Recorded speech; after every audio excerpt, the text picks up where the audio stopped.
on considère qu'il y a à peu près une personne sur 10 qui, directement ou indirectement, a vécu un événement ufologique.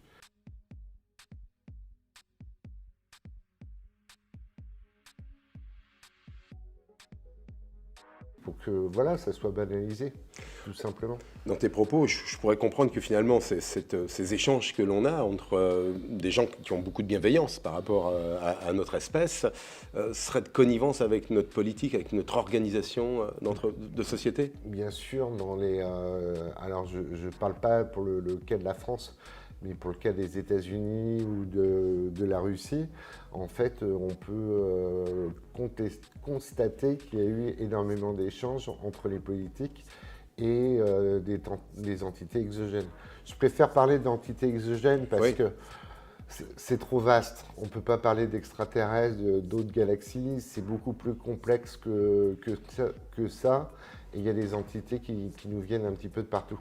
Mais les contacts existent depuis très longtemps, depuis 1954. Alors on va parler de ces contacts et entre autres de ce que tu as vécu en termes d'abduction, mais je vais rester dans cet esprit de porosité finalement. Est-ce qu'on peut constater, à défaut de les observer en direct, je dirais une transmission de technologie qui serait finalement en disant, vous voyez, c'est pas né du hasard ceci, parce qu'on parle d'intelligence artificielle, on a eu la miniaturisation qui est arrivée très rapidement. Enfin, on voit que notre société depuis, on va dire 50 ans, elle a évolué pas avec le même rythme que les autres rythmes ancestraux. C'est ça, on a là une porosité d'après toi? Là tu tiens quelque chose. Il y a eu des échanges de technologies avec certaines civilisations.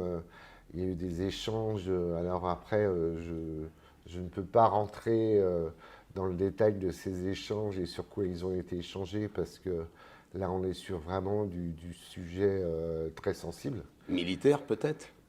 Bien sûr militaire, mais bien au-delà de ça. Bien au-delà de ça. Mais effectivement, voilà, on invente le micro-ondes du jour au lendemain. C'est des technologies qui ne nous étaient pas connues, qui demandent énormément de temps. Et là, ça va très vite. On s'aperçoit que les progrès aujourd'hui faits vont très vite. Et je pense qu'ils sont liés aussi à ces échanges avec ces entités. Je terminerai sur un aspect général et revenir sur ces notions de civilisation. Il paraît que nous étions des Lulus, les premiers hommes, et que génétiquement, dans cette approche avec les Anunnaki, nous étions programmés pour durer à minima 120 ans. On était bien en deçà dans ces derniers siècles. On tend maintenant à vivre un petit peu plus longuement. Est-ce que réellement, notre code ADN aujourd'hui, on l'évoquait tout à l'heure en démarrant cette émission, nous sommes pour partie...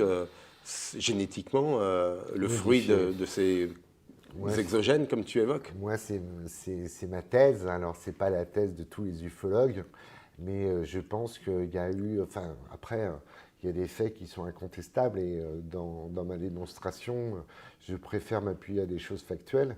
Mais voilà, il n'y a pas de lien entre Cro-Magnon et Néandertal. Ça, c'est un fait, ça. Il y a une mutation génétique qui a été faite.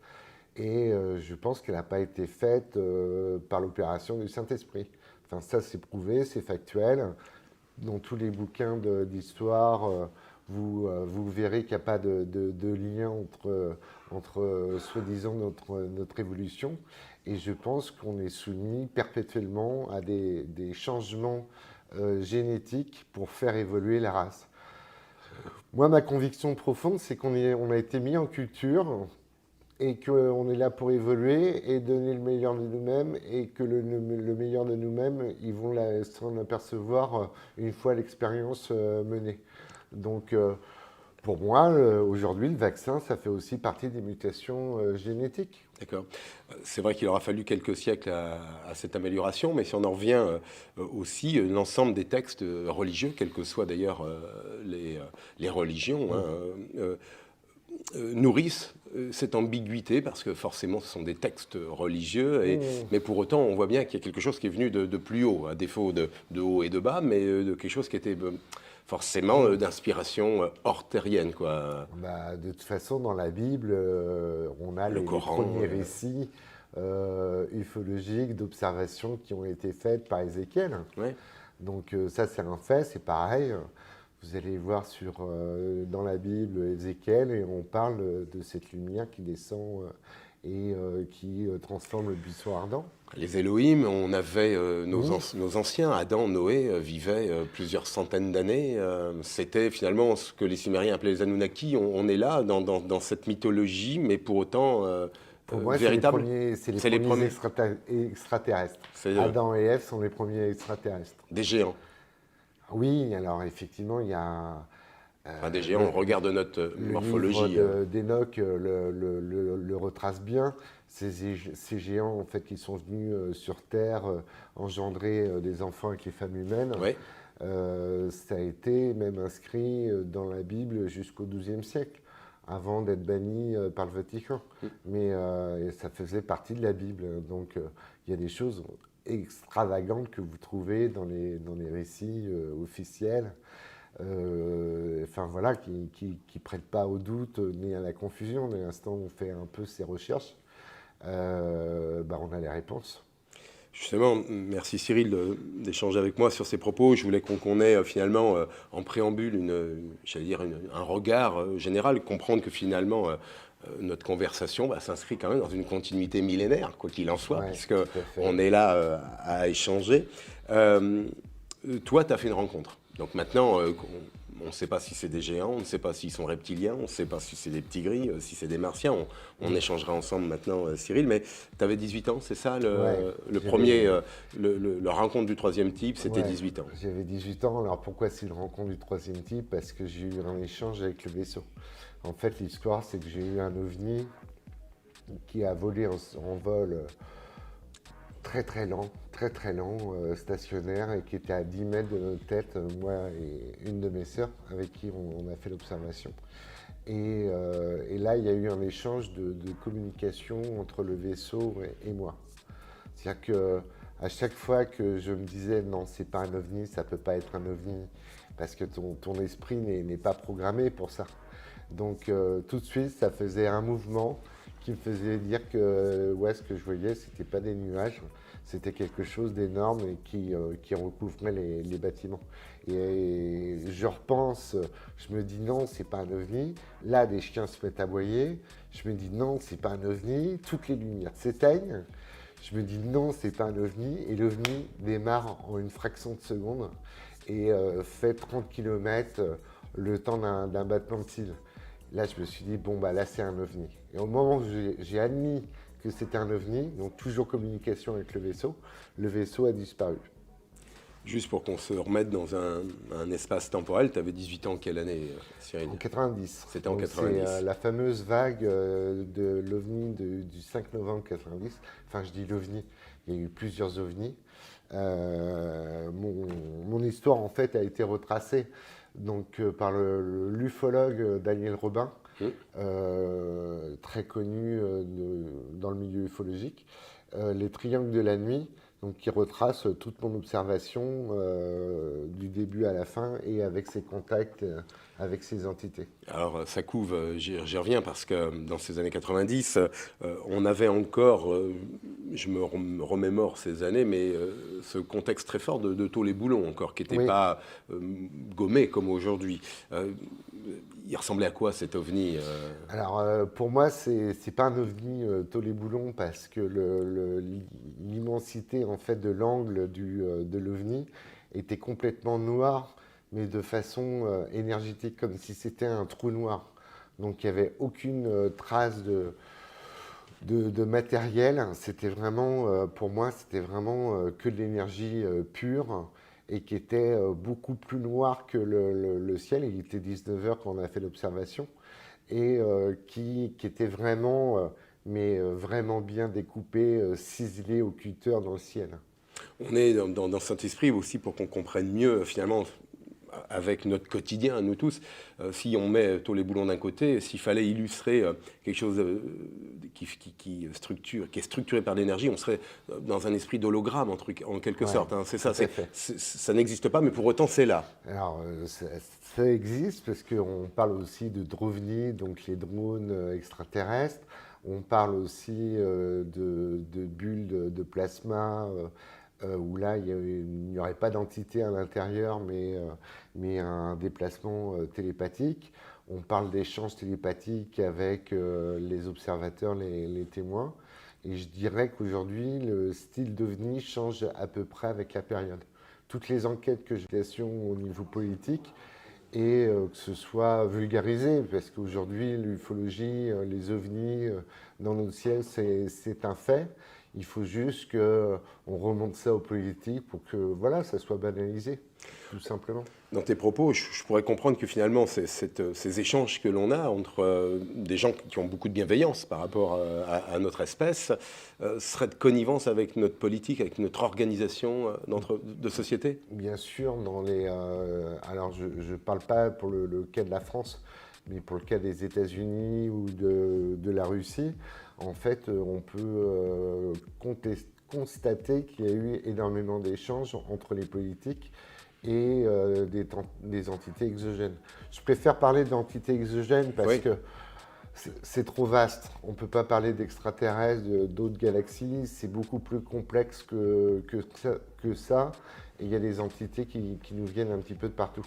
Mais les contacts existent depuis très longtemps, depuis 1954. Alors on va parler de ces contacts et entre autres de ce que tu as vécu en termes d'adduction, mais je vais rester dans cet esprit de porosité finalement. Est-ce qu'on peut constater, à défaut de les observer en direct, je dirais une transmission de technologie qui serait finalement en se disant, vous voyez, c'est pas né du hasard ceci, parce qu'on parle d'intelligence artificielle, on a eu la miniaturisation qui est arrivée très rapidement. Enfin, on voit que notre société depuis, on va dire 50 ans, elle a évolué pas avec le même rythme que les autres rythmes ancestraux. C'est ça, on a là une porosité d'après toi? Là tu tiens quelque chose. Il y a eu des échanges de technologies avec certaines civilisations. Il y a eu des échanges. Alors après, je ne peux pas rentrer dans le détail de ces échanges et sur quoi ils ont été échangés parce que là, on est sur vraiment du sujet très sensible. Militaire peut-être? Bien sûr militaire, mais bien au-delà de ça. Bien au-delà de ça. Mais effectivement, voilà, on invente le micro-ondes du jour au lendemain. C'est des technologies qui ne nous étaient pas connues, qui demandent énormément de temps. Et là, ça va très vite. On s'aperçoit que les progrès aujourd'hui faits vont très vite. Et je pense qu'ils sont liés aussi à ces échanges avec ces entités. Je terminerai sur un aspect général et revenir sur ces notions de civilisation. Il paraît que nous étions des Lulus, les premiers hommes, et que génétiquement, dans cette approche, avec les Anunnaki, nous étions programmés pour durer à minima 120 ans. On était bien en deçà dans ces derniers siècles. On tend maintenant à vivre un petit peu plus longuement. Est-ce que réellement, notre code ADN aujourd'hui, on l'évoquait tout à l'heure en démarrant cette émission, nous sommes pour partie... génétiquement le fruit de ces exogènes comme tu évoques? Moi, c'est ma thèse. Alors, ce n'est pas la thèse de tous les ufologues, mais je pense qu'il y a eu... Enfin, après, il y a des faits qui sont incontestables et dans ma démonstration, je préfère m'appuyer à des choses factuelles. Mais voilà, il n'y a pas de lien entre Cro-Magnon et Néandertal. Ça, c'est un fait, ça. Il y a une mutation génétique qui a été faite.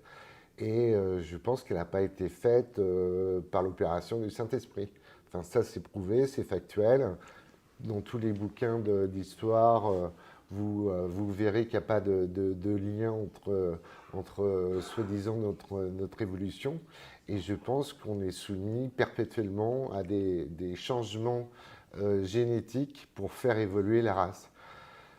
Moi, ma conviction profonde, c'est qu'on a été mis en culture et qu'on est là pour évoluer et donner le meilleur de nous-mêmes et que le meilleur de nous-mêmes, ils vont s'en apercevoir une fois l'expérience menée. Donc, pour moi, aujourd'hui, le vaccin, ça fait aussi partie des mutations génétiques. D'accord.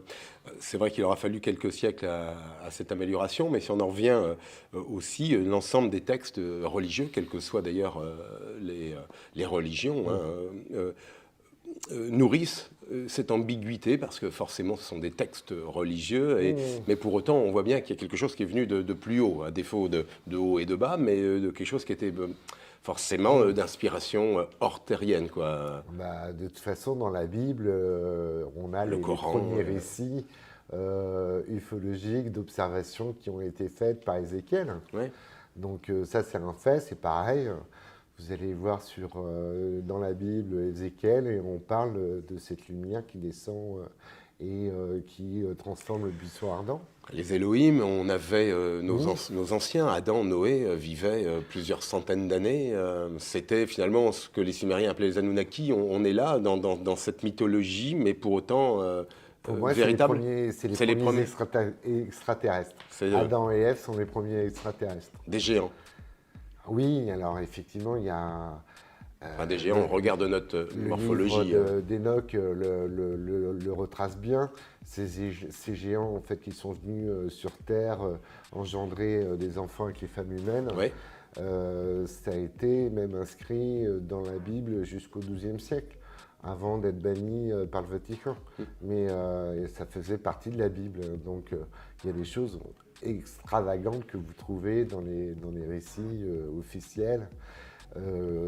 Enfin voilà, qui prêtent pas au doute ni à la confusion. Dès l'instant où on fait un peu ces recherches, on a les réponses. Justement, merci Cyril d'échanger avec moi sur ces propos. Je voulais qu'on ait finalement en préambule un regard général, comprendre que finalement notre conversation s'inscrit quand même dans une continuité millénaire, quoi qu'il en soit, Ouais, puisque tout à fait. on est là à échanger. Toi, tu as fait une rencontre. Donc maintenant, on ne sait pas si c'est des géants, on ne sait pas s'ils sont reptiliens, on ne sait pas si c'est des petits gris, si c'est des martiens. On échangera ensemble maintenant, Cyril. Mais tu avais 18 ans, c'est ça le premier, la rencontre du troisième type, c'était 18 ans. J'avais 18 ans. Alors pourquoi c'est une rencontre du troisième type? Parce que j'ai eu un échange avec le vaisseau. En fait, l'histoire, c'est que j'ai eu un ovni qui a volé en vol très lent, stationnaire, et qui était à 10 mètres de notre tête, moi et une de mes sœurs, avec qui on a fait l'observation. Et là, il y a eu un échange de communication entre le vaisseau et moi. C'est-à-dire qu'à chaque fois que je me disais non, c'est pas un ovni, ça peut pas être un ovni, parce que ton esprit n'est pas programmé pour ça. Donc tout de suite, ça faisait un mouvement qui me faisait dire que ce que je voyais, c'était pas des nuages, c'était quelque chose d'énorme et qui recouvrait les bâtiments. Et je repense, je me dis non, c'est pas un ovni. Là, des chiens se mettent à aboyer. Je me dis non, c'est pas un ovni. Toutes les lumières s'éteignent. Je me dis non, c'est pas un ovni. Et l'ovni démarre en une fraction de seconde et fait 30 km le temps d'un battement de cils. Là, je me suis dit, bon, là, c'est un ovni. Et au moment où j'ai admis que c'était un ovni, donc toujours communication avec le vaisseau a disparu. Juste pour qu'on se remette dans un espace temporel, tu avais 18 ans, quelle année, Cyril? En 90. C'était en Donc, 90. C'est la fameuse vague de l'ovni du 5 novembre 90. Enfin, je dis l'ovni, il y a eu plusieurs ovnis. Mon histoire, en fait, a été retracée par l'ufologue Daniel Robin, très connu dans le milieu ufologique. Les triangles de la nuit, donc qui retrace toute mon observation du début à la fin et avec ses contacts avec ces entités. Alors ça couve, j'y reviens parce que dans ces années 90, on avait encore, je me remémore ces années, mais ce contexte très fort de tôle et boulons encore, qui n'était pas gommé comme aujourd'hui.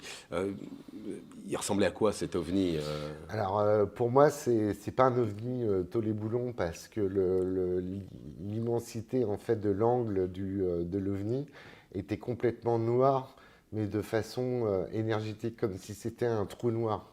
Donc il n'y avait aucune trace de matériel. C'était vraiment, pour moi, c'était vraiment que de l'énergie pure et qui était beaucoup plus noir que le ciel. Il était 19h quand on a fait l'observation et qui était vraiment, vraiment bien découpé, ciselé au cutter dans le ciel.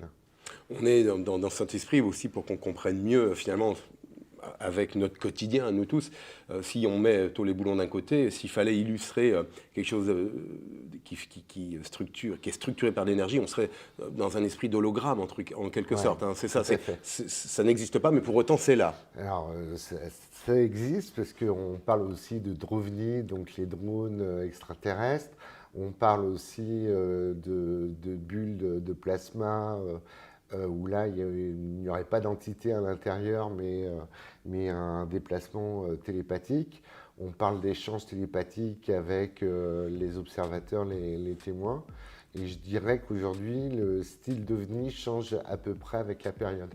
Toutes les enquêtes que je mène aujourd'hui parlent plus de boules d'énergie qui sont diffusées que de triangles. Donc c'est marrant, ça suit les modes et ça suit les périodes, comme si eux aussi, de leur côté, avaient évolué.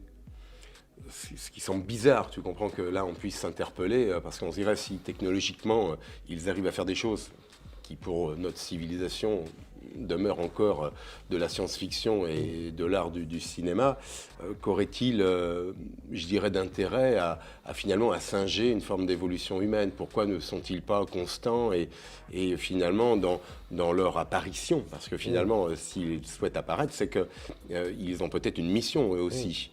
Ouais, il y a peut-être un trouble finalement dans la diversité finalement du langage au regard de la retranscription visuelle. Et je me parle ici pour le moment que visuel des observations qui nous sont relatées, quoi. Tes remarques sont très pertinentes parce qu'en fait, ça révèle une méconnaissance du grand public pour l'ufologie.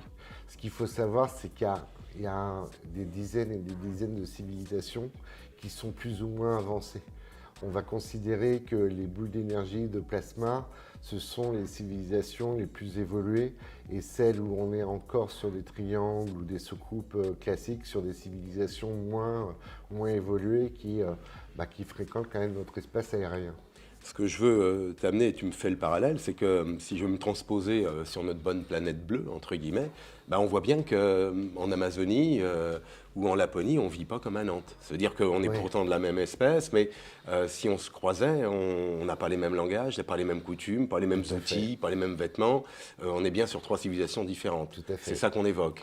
Ah, t'imagines, si effectivement déjà on a du mal à parler à un papou de la jungle profonde, avec quelle difficulté on peut communiquer avec une entité qui a peut-être 2000, 5000 ans, 10 000 ans d'avance sur nous. Ce qui explique aussi cette diversité de part et d'autre. Tout à fait.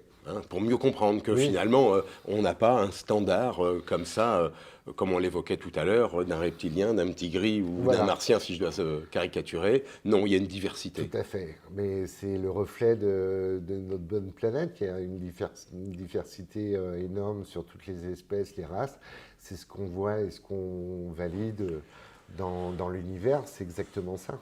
Donc Cyril, je t'écoute, je me nourris vraiment de tes propos parce que je comprends aussi vis-à-vis de mes propres croyances et j'allais te dire, tu as déjà rencontré un reptilien, tu ne le savais pas forcément au démarrage. Je ne le savais pas, oui. Si on en vient à ces 18 ans et à cette première rencontre, parce que je ne suis pas sans savoir qu'il y en a eu d'autres, la deuxième rencontre, c'était quoi? C'était qui? Si on devait mettre un mot, un nom, un usage.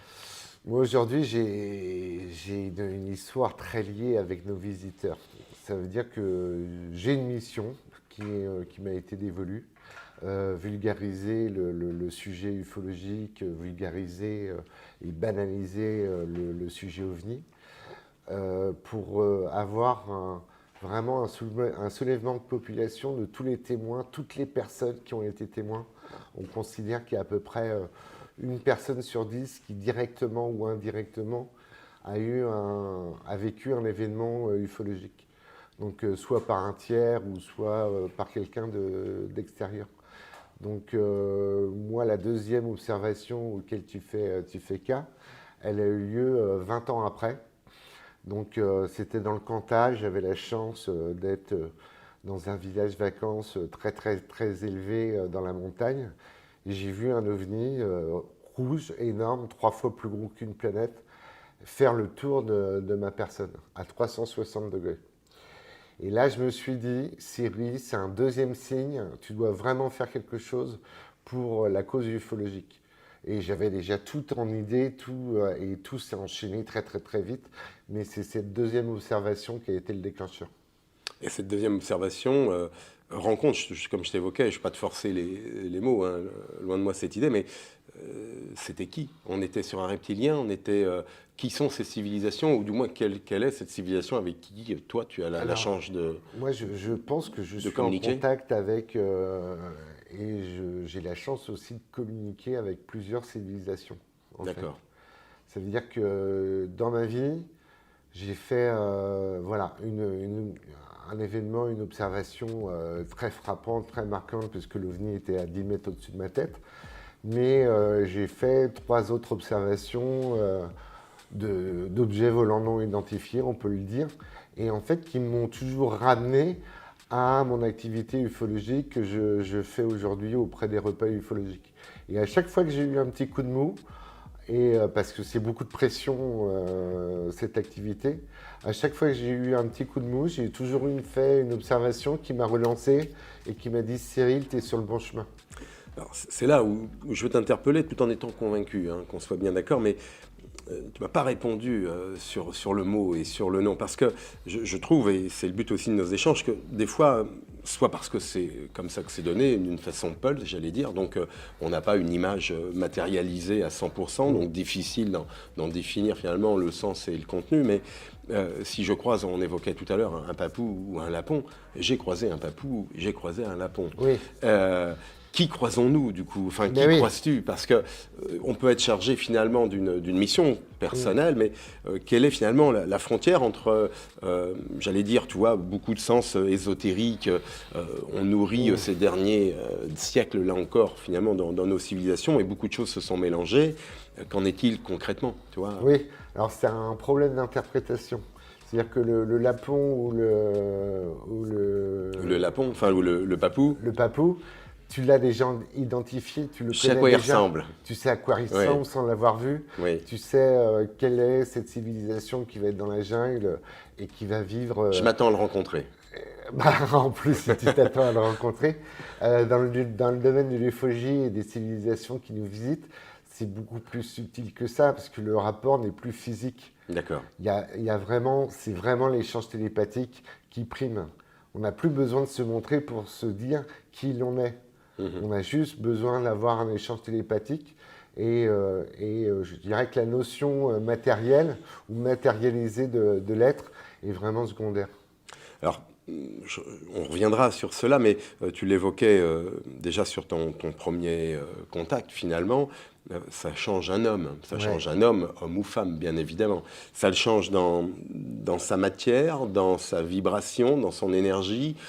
Comment on évolue une fois que d'un seul coup le contact est fait?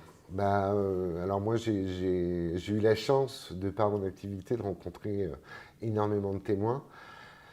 Donc les témoins d'observation d'OVNI sont une grande famille et on s'aperçoit qu'on évolue tous dans le même sens. C'est-à-dire vraiment un attachement particulier à l'écologie, à pas faire n'importe quoi de notre planète. Enfin moi, à titre personnel, j'ai drastiquement diminué tous les déplacements en auto. Je favorise le vélo et je pense que le message qu'ils veulent nous transmettre, c'est vraiment ça. Conserver, garder, protéger votre planète, parce que c'est Gaïa, c'est la planète souricière même. Je vais me nourrir parce que auprès de toi et toute l'amitié que je te porte, il faut que je sois l'avocat du contre, un tout petit peu. Mais Bien sûr. tout à l'heure, on évoquait, et tu me parlais des États-Unis. Je n'ai pas de vocation à être plus ou contre tel ou tel parti, mais quand Trump a été élu, il a piloté les États-Unis. Et puis, c'est vrai que sur l'écologie, on peut bien dire que les accords de Paris, il les a mis à la revoyure, comme on dit. S'il y avait échange, s'il y avait contact, et on parlait de porosité, comment se fait-il que des civilisations bienveillantes, aussi nombreuses soient-elles, puissent tolérer qu'un individu, un seul finalement, vienne nous chambouler sur une organisation mondiale, alors qu'on essaye de se mettre dans une droiture commune, justement, sur de l'écologie. Parce que ce soit les présidents quel que soit le pays, quel que soit le gouvernement, ça se traite sur des sphères beaucoup plus élevées que ça. On est aujourd'hui dirigé par... voilà, il faut le dire, hein, des multinationales, des gens qui ont... Par l'économie. Par l'économie, la banque le capitalisme. Et aujourd'hui, les pouvoirs décisionnaires, ils sont dans ces milieux-là, ils ne sont plus dans les milieux de gouverneurs, ou de gouvernement, ou de politique, ou de présidentiel. Ils sont sur des sphères beaucoup plus... De toute façon, c'est très simple, hein, quand vous avez un président nouvellement nommé aux États-Unis, on lui donne le dossier ufologique, Ça, c'est la première chose qu'on fait, et après, on lui montre le bouton rouge. Voilà, ça c'est pour dresser un peu le décor. D'accord. Et sur l'ufologie, il n'a rien à dire, il a juste à suivre les consignes. Et par contre, oui, du jour au lendemain. Mais nos visiteurs sont aussi là pour nous laisser progresser et évoluer en essayant d'interférer au minimum. Bien sûr, Hein, j'entends bien, oui, oui, il y a une logique d'expérience Oui. et notre civilisation se joue de démocratie, de dictature, de guerres et de paix, on le voit bien aux quatre coins du monde. Ils ont quand même cette bienveillance, je dirais, juste de superviser finalement. Pour toi, c'est ça le... Je pense même pas qu'ils supervisent, parce que superviser, ça voudrait dire avoir un contrôle ou une action à un moment donné sur l'évolution. Non, ils sont vraiment là en termes d'observateurs. Ils ont empêché les catastrophes majeures, parce que Fukushima a été survolé par un ovni, et je pense que le drame aurait été terrible s'il n'y avait pas eu intervention. Il y a eu aussi intervention d'ovni à Tchernobyl. Dès qu'on dépasse un petit peu la limite, c'est vraiment là où ils interviennent. Ils ont déprogrammé des tirs de missiles aux États-Unis. Enfin, ça, il suffit de faire quelques recherches sur la toile et on se rend compte de tous ces faits-là. Donc, ils nous observent et dès qu'on passe un petit peu la limite, ils rectifient le tir. Alors justement, tu l'évoquais, tu animes des débats, des soirées qui sont liées forcément à l'ufologie. Dans le web, malheureusement, soit on rentre dans une version dite complotiste, parce que finalement c'est facile de cataloguer tel ou tel format d'expression, mais de l'autre côté, on n'a pas toujours le sourcing des gens qui finalement communiquent et nous donnent en sérieux ou en fake news de l'information.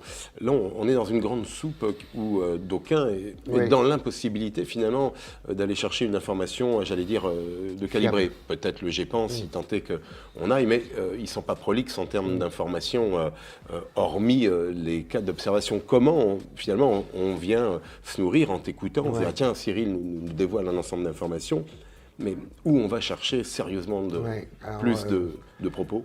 Ça, c'est le côté le plus sympathique de l'activité ufologique. C'est vraiment de faire le tri dans tout ce qu'il y a sur le net. À force d'habitude, on connaît les fakes. C'est des fakes qui sont récurrents. Donc, dès l'instant où vous êtes... le plus simple, c'est vraiment de rechercher et d'avoir cette quête de recherche de la vérité.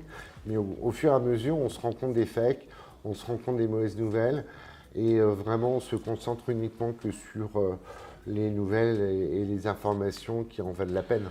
Tout à l'heure, je citais M. Jean-Claude Bourré, il y a Jean-Pierre Petit, je vais citer que ces deux hommes sont fiables, leurs propos, c'est fiable? Bien sûr. Jean-Pierre Petit a fait des divulgations scientifiques grâce au contact qu'il a eu avec des entités, des HUMO. Et donc les HUMO ont délivré des connaissances scientifiques qu'il a lui ensuite mis en presse dans les journaux scientifiques, et qui ont été validés et vérifiés par toute la communauté scientifique. Il paraît que ces recherches ont été utilisées côté russe, côté américain, mais pas français, parce qu'on n'y croyait pas. Voilà. Alors, la France, on a du mal. On a un petit peu de mal. Aux États-Unis, ça commence à être vraiment démocratisé. En Russie, parce que j'ai eu des contacts avec des ufologues russes, c'est même mieux qu'aux États-Unis, parce que ça se fait au bar du coin. Tiens, j'ai croisé un ovni ce matin. Ah oui, c'est marrant parce que moi c'était le même hier soir. Donc c'est le genre de discussion qu'il peut y avoir. Alors ça, c'est important, on le voit bien, je reviens sur ce qui me titille un petit peu Cyril, c'est cette idée d'échange, parce que on a envie pas forcément de tout savoir, mais on a envie d'être connecté aussi, en se disant, si Cyril les a vus, et on a la chance de ton témoignage, donc on en profite, c'est-à-dire, mais nous aussi, on peut se connecter finalement, mais alors se connecter à des valeurs, tu les évoquais sur l'écologie, sur ta propre, je dirais, transformation, mais au-delà de cela, c'est-à-dire... qu'en est-il? Parce que finalement, si tu es imbibé d'une mission, finalement, tu as une charge. Et cette charge, la responsabilité, exactement, elle doit maintenant se matérialiser dans une logique même de déploiement. ça se travaille chaque jour aujourd'hui? Ça se travaille énormément au quotidien, parce que je reçois énormément de témoignages. Donc moi, une partie de mes missions, c'est vraiment d'inviter les gens à témoigner à visage découvert.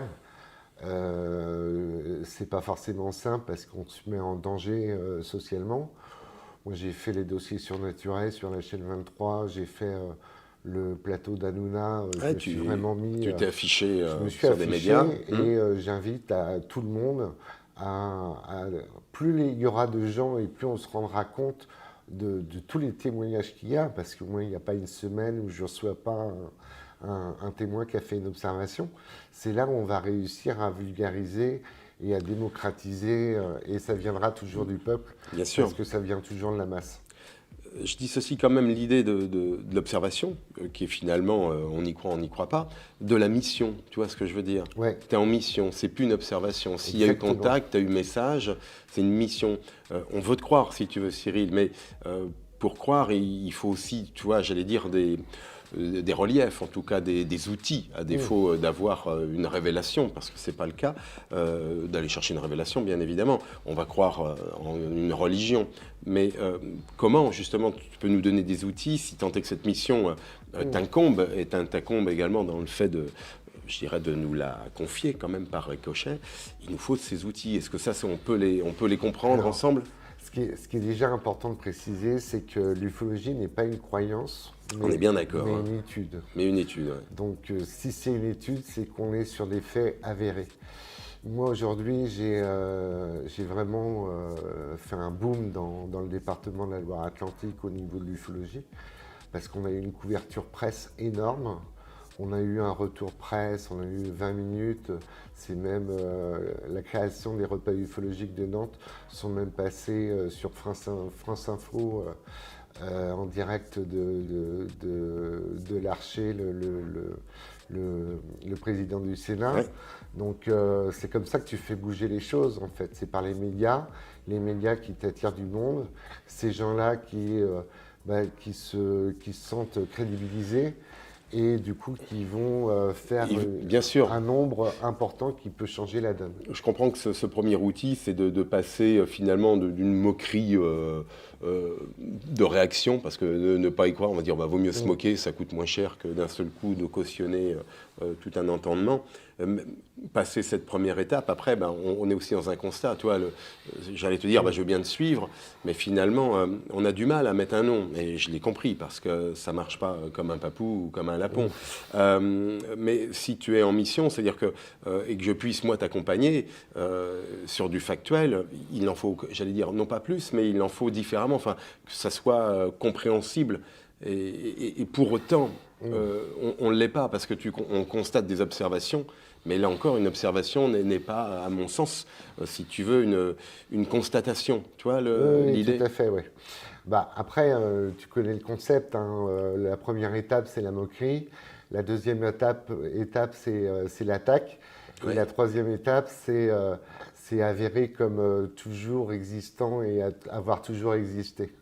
Donc aujourd'hui, on n'est plus dans le stade de la moquerie, on est dans le stade de l'attaque. D'accord. Donc il y a beaucoup de sceptiques, mais qui sont aussi, je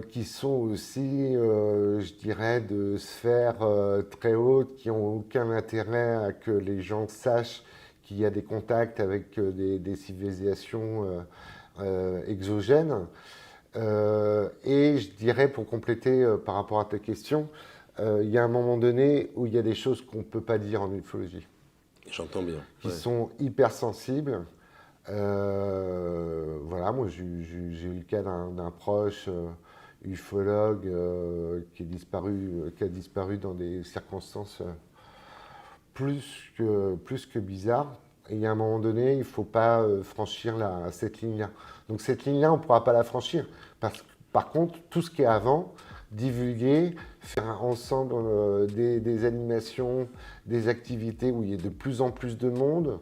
Là, on va préparer normalement avec Janice Chargot la venue de Marc Saint-Germain, qui est un ufologue hyper connu dans le Nord, au Canada et même aux États-Unis. et où ils devraient faire lever les foules. Donc on va faire des conférences, et puis plus ça sera démocratisé, et c'est comme ça que les choses vont avancer. Mais après, pour faire sa recherche ufologique, c'est un travail de chaque instant. Mais ça, c'est le... Moi, si tu veux, j'ai pas la prétention de dire il faut faire ça, il faut faire ça, il faut faire ça. C'est le libre arbitre de chacun et on fait ses recherches en fonction de son temps et de sa motivation. Mais ce que je peux garantir comme résultat, c'est que celui qui cherche la vérité, il commence à avoir des contacts avec des ufologues qui vont l'orienter sur certaines sources sérieuses. Et c'est comme ça que ça se fait. Moi, j'ai mis 5 ans à pénétrer vraiment le milieu très très fermé de quelques ufologues. Il y a une dizaine d'ufologues qui sont vraiment informés de choses très, très sensibles. Je voulais terminer sur cette idée commune, puisque tu m'évoquais un contact de type 6, ça veut dire abduction, mais également, j'allais dire, il y a eu trifouillage, on va dire. Je n'ai pas le terme parce que c'est toi qui me l'évoquais, mais comment on vit après? Parce que finalement, tu t'es senti floué peut-être ou accepté dans une communauté. C'est quoi finalement le type 6? Ce qu'il faut savoir, c'est qu'il y a énormément d'abductions de par le monde. D'accord. Le grand public n'est pas informé. Moi, j'ai fait une petite expérience toute bête. Je suis allé dans un commissariat de police. J'ai vu tous les noms des gens disparus qu'il y a. C'est hallucinant. Et ça, on n'en parle pas assez, mais c'est hallucinant. Je ne dis pas que tous ceux qui sont dans les bureaux de police ont été enlevés par des extraterrestres. Je dis juste que ce soit aux États-Unis, en Europe, c'est un fait avéré. Après, ces abductions, elles ont une conséquence, elles ont un traumatisme souvent chez les témoins. C'est parce que là, on parle de mutilations scientifiques, de recherches scientifiques qui sont faites sur notre espèce.